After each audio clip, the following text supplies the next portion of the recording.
Nessa segunda-feira, dia 22 de março, o prefeito Eduardo Paes vai anunciar novas medidas restritivas para a cidade do Rio de Janeiro e uma delas será a paralisação do Campeonato Carioca. A gente vai conversar sobre isso aqui no nosso vídeo de hoje, mas antes, só me dá aquela moral de 2 segundos. Se você estiver no YouTube, se inscreve no canal e deixa o like. Se você estiver no Instagram, me segue e deixa uma curtida aqui para ajudar o trabalho deste humilde estudante de jornalismo. Nessa segunda-feira, o Eduardo Paes, em coletiva, irá anunciar algumas medidas um pouco mais restritivas para a cidade do Rio de Janeiro no combate à Covid-19 e uma delas será a paralisação do Campeonato Carioca, que pode ser até que não pare de vez. Isso vai depender do governador do Rio de Janeiro. Porque para discutir essas medidas restritivas, o Eduardo Paes ele teve muitas reuniões com o governador do Rio de Janeiro e os prefeitos de outras cidades e houve muitas discordâncias nas medidas de o que ia ser geral, o que ia ser cidade por cidade, e uma delas foi o futebol. O governador não concorda com a paralisação do futebol e o Eduardo Paes ele acha que é uma medida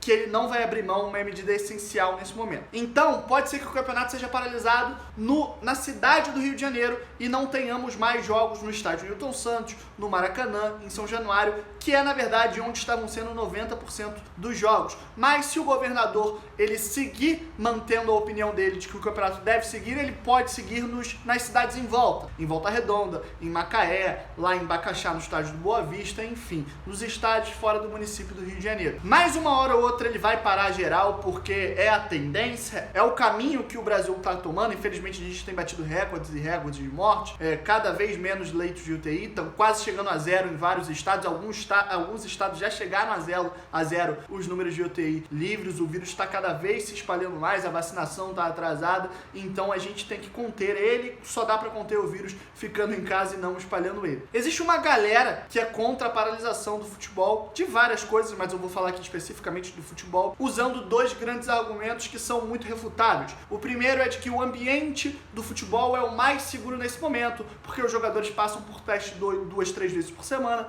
e quando eles são diagnosticados com Covid-19, eles acabam não tendo grandes complicações pelo físico de atleta, por eles terem uma imunidade muito melhor e mais preparada que a nossa. A gente não tem nenhum caso de Covid-19 nesse momento. Na verdade, a gente não tem nenhum caso grave de Covid-19 no esporte. A gente não teve nenhum jogador que morreu, não teve nenhum jogador sequer que foi internado por conta do vírus. Então, existe esse argumento, mas ele é refutável se você pensar que de fato o futebol ele é o ambiente mais seguro nesse momento, mas para os atletas, porque aqueles 22 jogadores, eles vão acabar pegando e não morrendo, mas muita gente trabalha em volta. O Gandula tá ali, ele pode pegar e morrer, o treinador que é mais idoso pode pegar e morrer, inclusive a gente tem casos de treinadores nesse momento que já faleceram aqui no Brasil, inclusive o preparador físico, o roupeiro, as tias da cozinha que fazem a comida dos atletas, todos esses, muitos deles são até grupos de risco. E obviamente os jogadores, quando eles contraem o vírus, até eles serem diagnosticados, vamos supor que o Fluminense vai jogar em Salvador, o Fluminense viajou para Salvador e lá detectou que um dos jogadores do seu elenco foi diagnosticado com Covid-19. Olha, esse jogador que pegou um avião para lá vai ter que pegar um outro para voltar, vai ter que passar por um aeroporto, vai estar dentro de um hotel. Então, olha quantas possibilidades de proliferação do vírus esse jogador passou. O jogador, ele tem que ir ao treino, ele pega elevador, alguns pegam Uber, os jogadores de base pegam transporte público, muitos deles, enfim, eles estão em contatos em grandes camadas da sociedade, então por mais que a maioria deles vão pegar e vai passar ileso por essa doença, eles podem transmitir para pessoas que não vão passar ileso por essa doença. E o futebol é um caso muito especial, porque o futebol não envolve só os jogadores. Você imagina quantas pessoas contraíram a Covid-19, torcedores de Palmeiras e Flamengo após os títulos da Libertadores e do Campeonato Brasileiro, respectivamente. Existiram aglomerações de comemorações de títulos com centenas, com milhares de pessoas no mesmo lugar. A Praça Vanhagem, aqui do lado da minha casa na Tijuca, no dia do título do Flamengo, tinha milhares de pessoas. Com toda certeza, várias pessoas ali contraíram o vírus. Deus queira que não, mas pode ter acontecido de várias pessoas ali terem falecido por causa desse vírus. Talvez não as pessoas que estavam ali, mas as pessoas que contraíram ali, foram para casa, passaram por um avô que morreu. Então, o futebol, ele provoca muitas aglomerações em churrascos em casa, em bares. Todo jogo importante, uma galera vai se reunir para comemorar, para assistir, etc. e tal. Então o futebol ele provoca muita aglomeração fora. Então, por mais que os jogadores estejam testados, os torcedores não estão, as pessoas que trabalham dentro do futebol em volta dos jogadores não estão. Então é sim muito perigoso. E especificamente falando do futebol carioca, existe uma galera que utiliza um segundo argumento propriamente contra a paralisação de que o Rio de Janeiro não tá ruim assim. Esse argumento já foi quebrado porque o Rio de Janeiro já entrou na fase vermelha. Mas, até pouco tempo atrás, o Rio de Janeiro estava na fase amarela, o que, em relação aos outros, dava a entender que a gente estava um pouco melhor do que a maioria dos estados.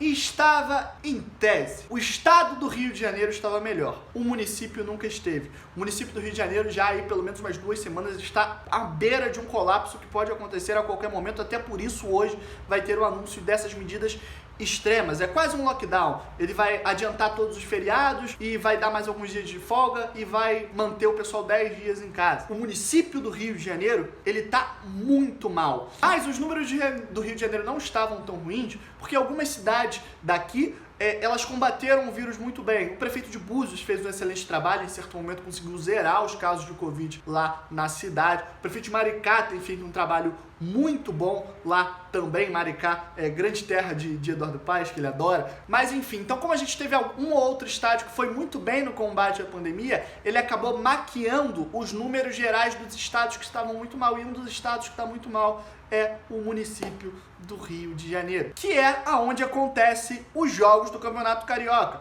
Então, se o estado do Rio de Janeiro estava, entre aspas, com números bons, pouco importa, porque os números bons vinham de Búzios, vinham de Maricá, não vinham da capital. Da capital do Rio de Janeiro, do município do Rio de Janeiro, tava tudo sempre muito ruim. Então, o que influencia no futebol é o município do Rio de Janeiro. Então, tem que parar. Não tem outro jeito. Pra mim é muito ruim que pare, porque eu vou ficar sem assunto. Eu trabalho com futebol aqui e lá no Resenha Alvinegra, que é de onde eu tiro o leite das crianças.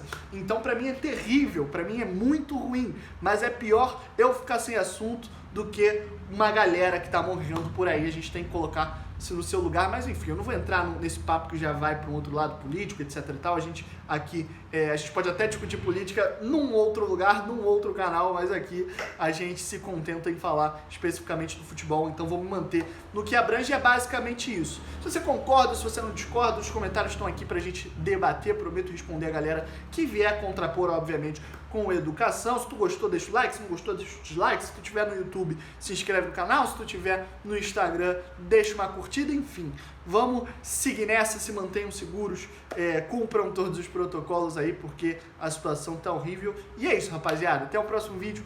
Valeu!